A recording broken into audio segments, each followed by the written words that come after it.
कर्ण की आत्मा के पुनरागमन की कथा महाभारत में बहुत ही महत्वपूर्ण और गहरी आध्यात्मिकता से भरी हुई है। कर्ण महाभारत के महान योद्धा और दानवीर के रूप में जाने जाते हैं, लेकिन उनके जीवन में कई विवादास्पद घटनाएं और दुखद पहलू भी जुड़े हैं। कर्ण के पुनरागमन को समझने के लिए हमें उसके जीवन, उसकी मृत्यु और उसके अंतिम मोक्ष की प्रक्रिया को ध्यान से देखना होगा। कर्ण का जन्म और प्रारंभिक जीवन।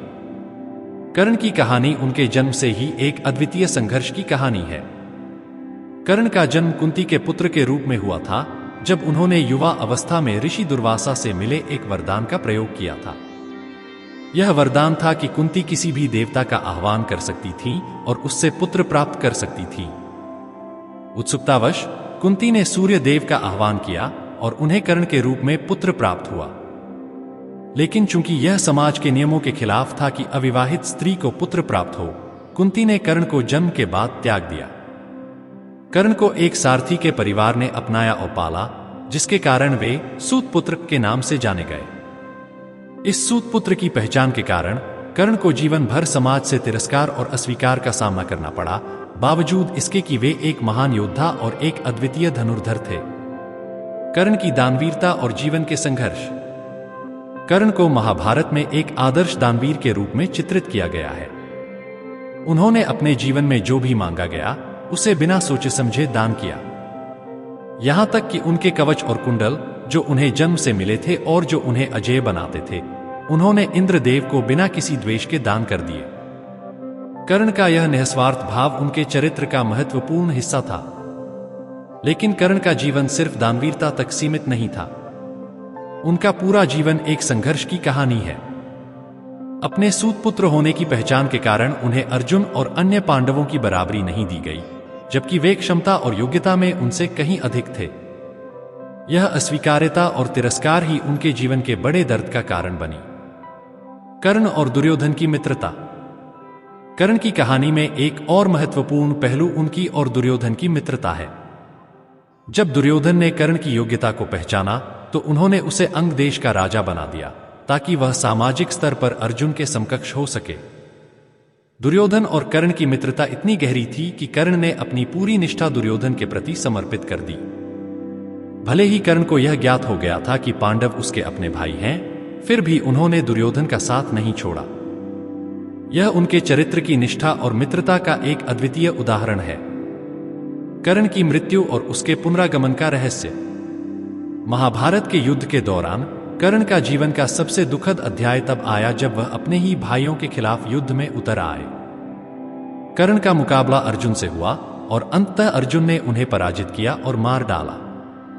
इस समय भगवान कृष्ण ने अर्जुन को निर्देश दिया कि कर्ण को तभी मारना चाहिए जब वह निहत्था हो, क्योंकि कर्ण ने भगवान इंद्र को अपने कवच और कुंडल दान कर दिए थे और वह कमजोर हो चुका था। जब कर्ण की मृत्यु हुई, तब उनकी आत्मा को मोक्ष प्राप्त करने के लिए योग्य माना गया। लेकिन यहां एक गहरी आध्यात्मिक कथा जुड़ी है। कहा जाता है कि कर्ण के मृत्यु के बाद उनकी आत्मा सीधे स्वर्ग नहीं गई, क्योंकि उन्होंने अपने जीवन में कई गलतियां की थीं, जैसे कि द्रौपदी का अपमान, लेकिन साथ ही उन्होंने दानवीरता और धर्म का पालन भी किया था। कर्ण के पुनरागमन का आध्यात्मिक रहस्य। महाभारत की कहानियों के अनुसार जब कर्ण की आत्मा मृत्यु के बाद स्वर्ग पहुंची, तो भगवान इंद्र ने उन्हें उनके दिए हुए कवच और कुंडल का प्रतिफल देने के लिए भोजन में सोना और आभूषण दिए। कर्ण ने इसे अस्वीकार कर दिया और कहा कि उन्होंने अपना पूरा जीवन भूखे लोगों को अन्न और भोजन दान करने में बिताया है, न कि आभूषण। कर्ण ने इंद्र से यह भी कहा कि उन्हें उनके दान की सही कीमत तभी मिलेगी जब उन्हें उनकी पूर्व जन्मों की भूलों के लिए भी क्षमा किया जाए। इसके बाद कर्ण को फिर से धरती पर भेजा गया ताकि वे अपने अधूरे कार्य पूरे कर सकें और सही मायनों में मोक्ष प्राप्त कर सकें। कर्ण की आत्मा के पुनरागमन के पीछे का उद्देश्य। कर्ण की आत्मा के पुनरागमन के पीछे कई आध्यात्मिक और नैतिक कारण हो सकते हैं। एक कारण यह है कि कर्ण ने अपने जीवन में कई ऐसे कार्य किए थे जिनके परिणामस्वरूप उन्हें पुनर्जन्म लेना पड़ा। यद्यपि उन्होंने कई धर्मों का पालन किया, लेकिन उनकी कुछ गलतियां, जैसे कि द्रौपदी का अपमान, उन्हें पूर्ण मोक्ष से वंचित कर गई। इसलिए उन्हें अपने कर्मों का फल भुगतने और सही मायनों में मोक्ष प्राप्त करने के लिए धरती पर पुनः जन्म लेना पड़ा। दूसरी दृष्टि से देखा जाए तो यह भी कहा जा सकता है कि कर्ण का पुनरागमन यह दर्शाता है कि मानव जीवन में हर कर्म का फल निश्चित होता है, चाहे वह अच्छा हो या बुरा। कर्ण ने जीवन में बहुत से पुण्य कार्य किए थे, लेकिन उनके कुछ पाप भी थे और उनके जीवन की यह अधूरी कहानी उनके पुनरागमन के रूप में पूरी हुई।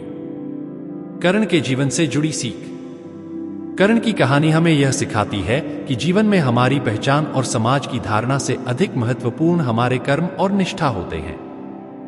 कर्ण ने अपनी जीवन की चुनौतियों का सामना करने के लिए न सिर्फ अपनी प्रतिभा का इस्तेमाल किया, बल्कि अपनी दानवीरता से भी समाज में एक उच्च स्थान प्राप्त किया। कर्ण के जीवन और पुनरागमन की कथा यह भी दर्शाती है कि जीवन में हमें अपने कर्मों का फल अवश्य भुगतना पड़ता है। चाहे हम कितने भी महान योद्धा क्यों न हों, यदि हमारे कर्म दोषपूर्ण होते हैं तो हमें उन्हें सुधारने और मोक्ष प्राप्त करने के लिए प्रयास करना होगा।